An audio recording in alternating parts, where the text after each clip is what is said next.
Hello friends, I am Dipanshu Sharma. Welcome to my YouTube channel Genius Dipanshu and I hope you are doing well. आज हम start करें part 89 that is to copy the string without using string function. हम यहाँ पे एक string को दूसरी string में कॉपी करेंगे विदाउट यूजिंग स्ट्रिंग फंक्शन।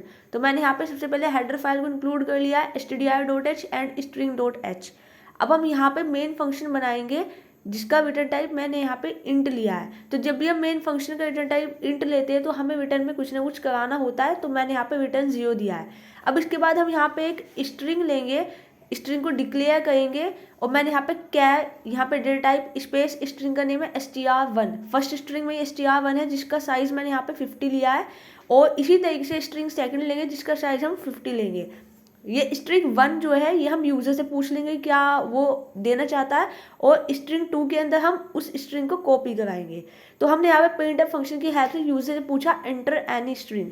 तो यहाँ पे यूज़र कोई ना कोई स्ट्रिंग देगा, पास करेगा और इसके बाद मैंने इसमें गेट्स फंक्शन का यूज़ किया है क्योंकि मैं चाहती हूँ कि अगर यूज़र कोई ऐसी स्ट्रिंग दे सपोज हेलो स्पेस वर्ल्ड तो वो स्ट्रिंग कंप्लीटली काउंट होनी चाहिए, कंप्लीट कॉपी होनी चाहिए। तो मैंने गेट्स फंक्शन के अंदर स्ट्रिंग 1 को पास कर दिया। अब मैंने यहाँ पे फंक्शन को कॉल किया, अभी फंक्शन की डेफिनेशन बाद में लिखेंगे। मैंने यहाँ पे एक स्ट्रिंग कॉपी फंक्शन कॉल किया है और जिसके अंदर मैंने स्ट्रिंग 1 को पास कर दिया कोमा स्ट्रिंग 2 को पास कर दिया। ये यहाँ पे फंक्शन की कॉलिंग है। अब इसका हम डिक्लेरेशन और डेफिनेशन बाद में लिखेंगे और इसके बाद अब हमने यहाँ पे प्रिंटफ फंक्शन में यहाँ पे आफ्टर कॉपी द स्ट्रिंग हमने स्ट्रिंग यहाँ पे स्ट्रिंग 2 को यहाँ पे हमने प्रिंट करा दिया।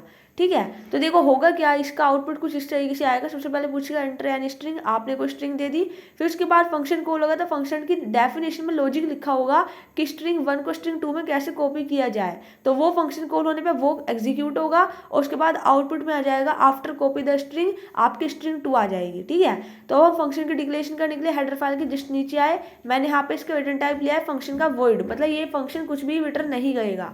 और मैंने इस फंक्शन के अंदर आपके दो जो है यहाँ पे कैर टाइप के डेटा टाइप लिया, मतलब कैर टाइप की मैंने यहाँ पे स्ट्रिंग लिया है जिसका साइज मैंने अभी कुछ डिफाइन नहीं किया है। डिक्लेरेशन डेटा टाइप मैंने लिखा कैर और मैंने एक साइज के लिए मैंने स्क्वायर ब्रैकेट बना दिया, तो साइज ऑटोमेटिकली ले लेगा। जब हम इसकी डेफिनेशन देंगे तो वहाँ पे हम स्ट्रिंग 1 और स्ट्रिंग 2 को पास कर देंगे। अब हमारे मेन फंक्शन के बाहर नीचे की साइड हमने यहाँ पे इसका डेफिनेशन लिखना स्टार्ट किया। मैंने लिखा वर्ड स्पेस स्ट्रिंग कॉपी आपके फंक्शन का नेम है, मैंने लिखा कैर स्पेस स्ट्रिंग 1 और मैंने यहाँ पे कोमा लगाकर कैर स्पेस स्ट्रिंग 2, मतलब ये जो मेरा स्ट्रिंग 1 और स्ट्रिंग 2 है ये आपका इसमें आ जाएगा एज अ पैरामीटर आपकी डेफिनेशन में। ठीक है, तो उसके बाद अब मैंने यहाँ पे एक इंटीजर टाइप का आई वेरिएबल लिया जिसको मैंने यहाँ पे 0 से इनिशियलाइज किया। अब हम यहाँ पे वाइल लूप लगाएंगे। ये वाइल लूप तब तक चलेगा जब तक स्ट्रिंग 1 का जो आई है, स्ट्रिंग 1 ऑफ आई जब तक हमारा कहाँ तक ना आ जाए, जब तक आपका /0 ना आ जाए। मीन्स ये स्ट्रिंग 1 के हर एक इंडिविजुअल कैरेक्टर को यहाँ पे लेगा और ये जब तक ये लूप चलेगा जब तक आपका जो है ये /0 नहीं आ जाता, क्योंकि एंड जो इंडेक्सिंग होती है स्ट्रिंग की वो /0 होती है। और मैंने इस लूप के अंदर ये लॉजिक लगाया कि जो स्ट्रिंग 1 का जो आई है, मीन्स स्ट्रिंग 1 का जो आई क्या होगी कैरेक्टर को रीड करेगा तो वो आपका स्ट्रिंग 2 की आई में कॉपी हो जाएगा और यहाँ पे आई की वैल्यू क्या हो रही है +1 हो रही है। आई ++ का भी नहीं होता है, आई की वैल्यू में इंक्रीमेंट हो रहा है। उसके बाद लूप के बाहर मैंने यहाँ पे लिखा स्ट्रिंग 2 का जो आई है वो मैंने यहाँ पे /0 दिया है, क्योंकि आप भी जानते हो कि स्ट्रिंग का लास्ट इंडेक्सिंग /0 होती है। अब आपने यहाँ पे इसमें पूछा एंटर एनी स्ट्रिंग, ये जो गेट्स वाली जो एरर आ रही है ना, ये एरर आपको नॉर्मली शो कर रहा है। आपने यहाँ पे स्ट्रिंग दी हेलो वर्ल्ड तो आफ्टर कॉपी होकर आ गई हेलो वर्ल्ड। अगर आप यहाँ से गेट्स हटा करके यहाँ पे स्कैनफ फंक्शन यूज करते हो, अगर आप यहाँ पे लिखते हो हेलो स्पेस वर्ल्ड तो ये केवल कॉपी करेगा हेलो को ही, ये वर्ल्ड को लेगा ही नहीं, क्योंकि जैसे ही आप स्पेस दोगे वो समझ जाएगा कि स्ट्रिंग एंड हो गई है। तो हम यहाँ पे एक ऐसा वर्ड लेंगे, सपोज मैंने यहाँ पे लिया दीपांशी, तो यहाँ पे एंटर एनी स्ट्रिंग आया दीपांशी, तो आफ्टर कॉपी होकर भी यहाँ पे दीपांशी आ गया।